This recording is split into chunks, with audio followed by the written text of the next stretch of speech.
Welcome to Simply Debbie Sue's Southern Whispers. Step into a world where front porches hold secrets, faith carries folks through the hardest days, and the mountains whisper stories only the heart can hear.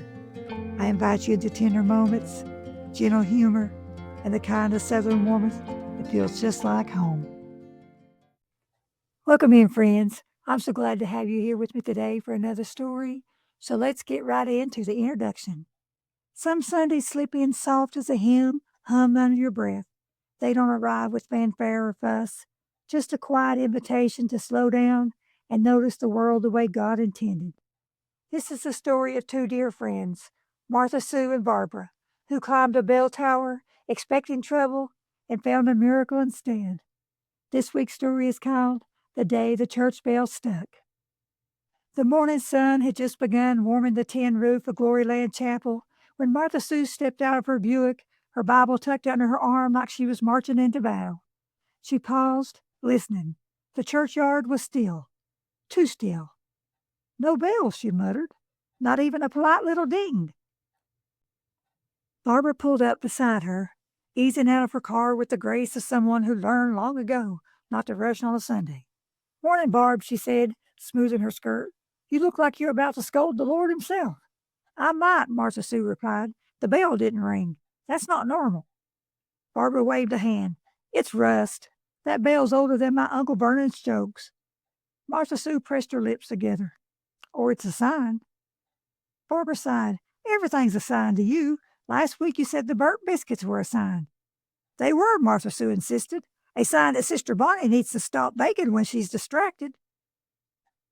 The bell tower steps were narrow, steep, and creaky enough to make most women question their life's choices. "Lord have mercy," Barbara puffed. "If these steps get any steeper, we'll need a hiking permit." Martha Sue clung to the railing. "If I fall, you tell my children I went out doing the Lord's work." "You're not going to fall," Barbara said. "Your hairspray alone could anchor you." Halfway up, they paused to catch their breath. Through the slats, they could see the congregation gathering below, families greeting each other, children chasing each other around the dogwood tree, the pastor flipping through his notes. "Everybody's waiting on that bell," Martha Sue whispered. "Then let's see what's wrong with it," Barbara replied, straightening her blouse. At the top, the old bell sat silent, its rope limp and dusty. Barbara tapped the side with her knuckle. "See, it's just rust." But before she could tap again, a tiny sound rose from the bell, a soft, trembling chirp. Martha Sue froze. "Barbara, did you hear that?" Barbara leaned closer. "Well, butter my biscuits. Look here."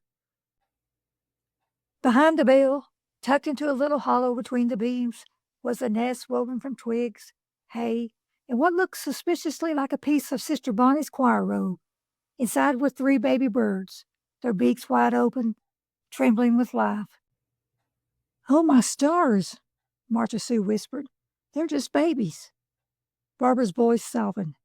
No wonder the bell jammed. Mama Bird probably wedged her nest right in the works. The two women knelt beside the nest, skirts bunching, hearts melting. The tower was warm and still, the only sound the soft breathing of the tiny creatures. "We can't ring the bell," Martha Sue said. "We'd scare 'em half to heaven." Barbara nodded. "Looks like the Lord wanted a quiet morning."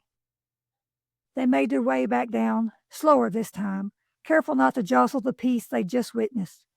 When they stepped into the sanctuary, Pastor Jubal was already at the pulpit looking puzzled. "Martha Sue? Barbara? Everything all right up there?" Martha Sue raised her hand like a schoolgirl. "Pastor, the bell didn't ring because the Lord put a family up there. Baby birds. 3 of them. And we didn't have the heart to disturb them." A soft murmur rippled through the pews. Sister Bonnie dabbed her eyes. Bless their little hearts. Brother Elwood whispered, "Well, that explains the feathers I saw last week." Pastor smiled, his voice warm. "Church, I reckon that's our call to worship right there. Sometimes God rings bells, sometimes he hushes them."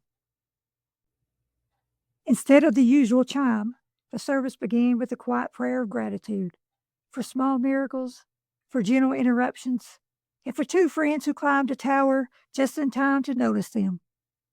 When church let out, half the congregation gathered at the base of the bell tower, whispering like they were waiting on royalty. Y'all can't go up there, Barbara warned. Y'all scare the babies. We'll take pictures from down here, Sister Bonnie said, already holding up her phone. Pastor Jubal chuckled. Let's give the family some peace. As everyone drifted towards the fellowship hall for coffee and pound cake, Martha Sue and Barbara lingered on the steps. You know, Martha said softly, I thought it was a sign. Barbara nudged her. Maybe it was. What do you think it meant? Barbara looked towards the mountains, their soft silhouettes resting against the sky.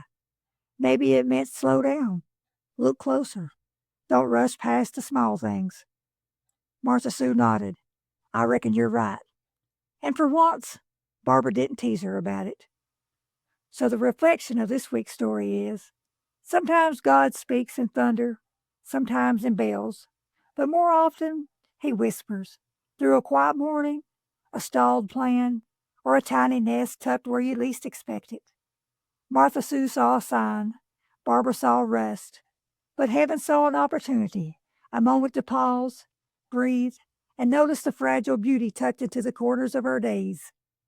Maybe the next time something doesn't go the way we plan, we can remember those three little birds in the bell tower and trust that God might be slowing us down so we don't miss something precious. I hope you enjoyed that story this week. Come back next week for another one. May these stories that I have written wrap around you like a well-loved quilt. May they remind you that God is near, hope is steady, and joy often comes softly, like a whisper on the southern breeze.